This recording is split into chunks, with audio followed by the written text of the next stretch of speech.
ሰላም ሰላም ጤና ይስጥልኝ የንስር ቋንቋ አካዳሚ ቤተሰቦች እንዴት ናችሁ? በያላችሁበት የዓለም ዳርቻ ሰላማችሁ ይብዛልኝ።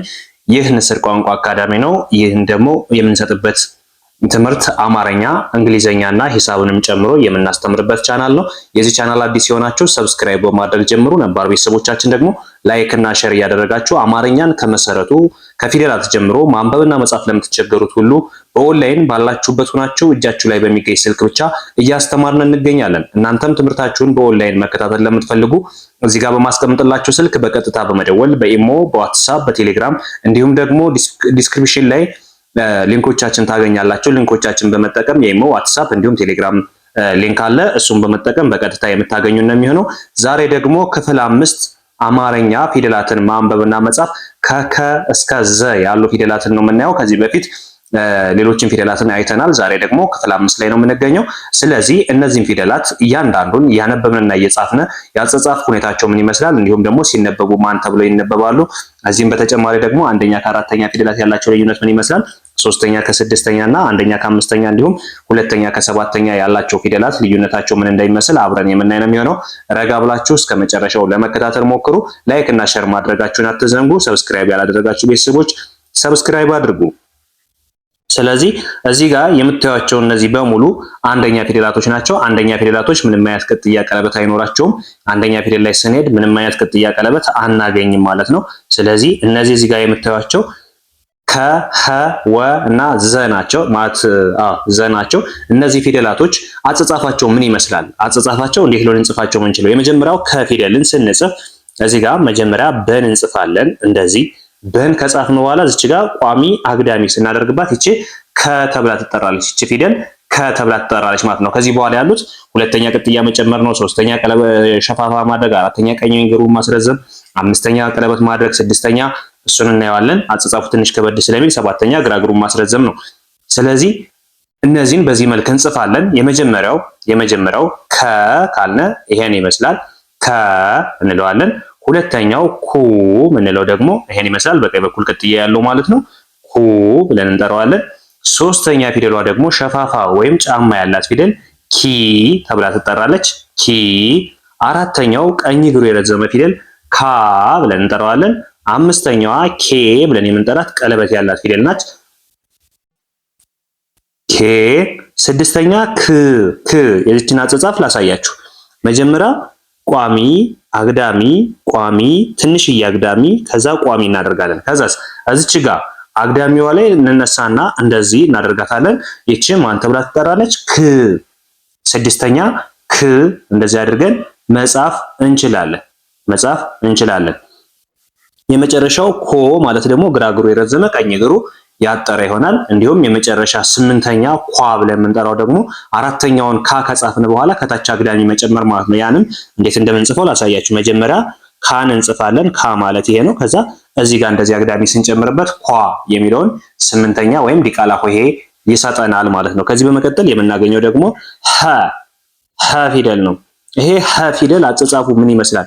ሀን አጻጻፉን እንዴት እንጽፋለን ነው። አሁን ሀ ፊደልን ስንጽፍ መጀመሪያ ከን እንጽፋለን።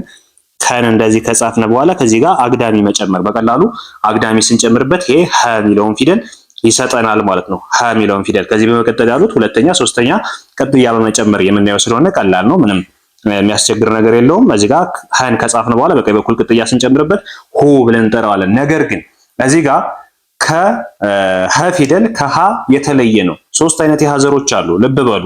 ሀሌታ ሀ አለ፣ ሐመር ውሃ አለ እና ብዙሃን ውሃ አለ። ከነዚህ ጋር ፈጽሞ አይመሳሰልም። እነዚህ ሶስቱ የሀ ዘሮች ሞክሼ ፊደላት ናቸው። ይሄ ግን ሀ ነው የሚባል እንጂ ሀ ስለማይባል ከነዚህ ጋር እንደማይመሳሰል ማወቅ መቻል አለባችሁ ማለት ነው። ስለዚህ ይሄኛው ሀ እንጂ ሀ አይባልም።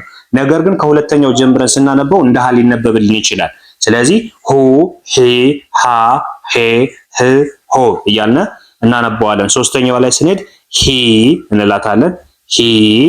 አራተኛ ሃ፣ አምስተኛ ሄ፣ ስድስተኛ ህ፣ ሰባተኛ ሆ፣ ስምንተኛ ኋ ብለን እንጠራዋለን ማለት ነው። ስለዚህ ይሄ ፊደል ከሀ ፊደል የተለየ ነው። ሀ ሳይሆን ሀ ነው የሚባለው። ስለዚህ በዚህ መልክ መያዝ መቻል አለብን። ሌላው ይሄ እዚህ ጋር የምታዩት ደግሞ ወ ተብሎ ይጠራል። ወ የመጀመሪያው ወና ሰባተኛው ተመሳሳይ ወ ተብሎ ይጠራሉ። ይሄኛውም ወ ነው፣ ይሄኛውም ወ እንለዋለን ማለት ነው። ስለዚህ ሁለቱ ተመሳሳይ ናቸው። ነገር ግን በፊደል ቅደም ተከተል ስንሄድ ደግሞ ሁለተኛው ው እንለዋለን። ከዚህም ስድስተኛ ው እንለዋለን። ሶስተኛ ዊ እንላታለን። እቺ ሸፋፋ ያላት ማለት ነው። ዊ ብለን እንጠራታለን። አራተኛ ዋ ብለን እንጠራታለን። አምስተኛ ዌ፣ ስድስተኛ ው ከሁለተኛው ጋር ተመሳሳይ፣ ሰባተኛ ወ ከመጀመሪያው ጋር ተመሳሳይ። አሁን እዚህ ጋር ስንነሳ ከዚህኛው ተነስተን ወደዚህ ስንሄድና ከዚህ ተነስተን ወደዚህ ስንሄድ መሄዳችንን የምናውቀው ከግራ ወደ ቀኝ ወይ ከቀኝ ወደ ግራ መሄዳችንን የምናውቀው ከዚህኛው ስንነሳ ሶስተኛው ላይ ስንደርስ ነው። ከዚህኛው ስንነሳ ደግሞ አምስተኛ ላይ ስንደርስ ነው። ለምን? ሁለቱም ተመሳሳይ ነው። ይሄኛው ወ ነው የሚባል፣ ይሄኛውም ሁለቱ ወ ነው፣ ይሄኛውም ወ ነው። ከግራ ወደ ቀኝም ከቀኝ ወደ ግራም ስንሄድ ተመሳሳይ ነው። ነገር ግን ከቀኝ ወደ ግራ እየሄድን ከሆነ አምስተኛው ላይ ስንደርስ እናውቀዋለን።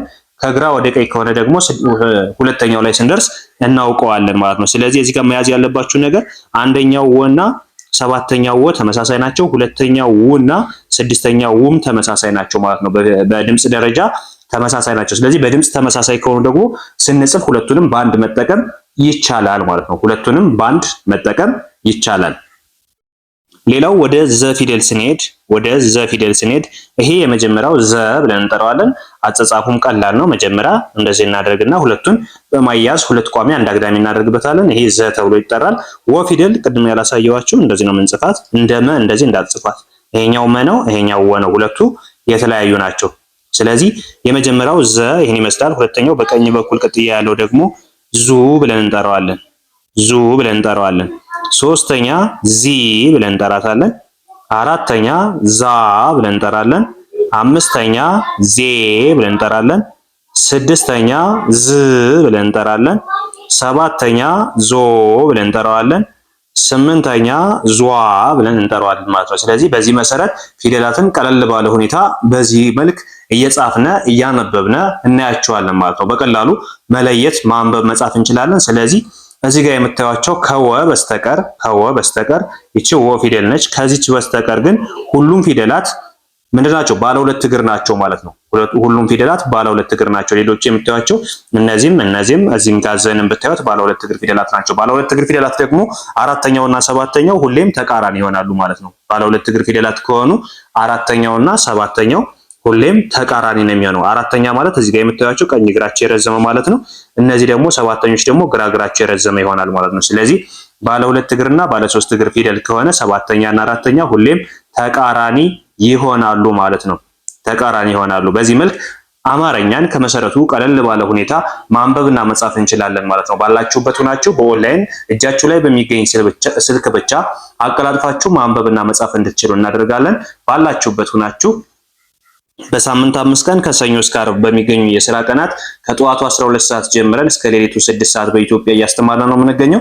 እናንተም የዚህ ድል ተካፋይ ትሆኑ ዘንድ ባላችሁበት ሆናችሁ ትምህርቱን መከታተል ትችላላችሁ። አብራችሁ ስለነበራችሁ ከልብ አመሰግናለሁ። በሌላ ክላስ እስከምንገናኝ መልካም ጊዜ ይሆንላችሁ።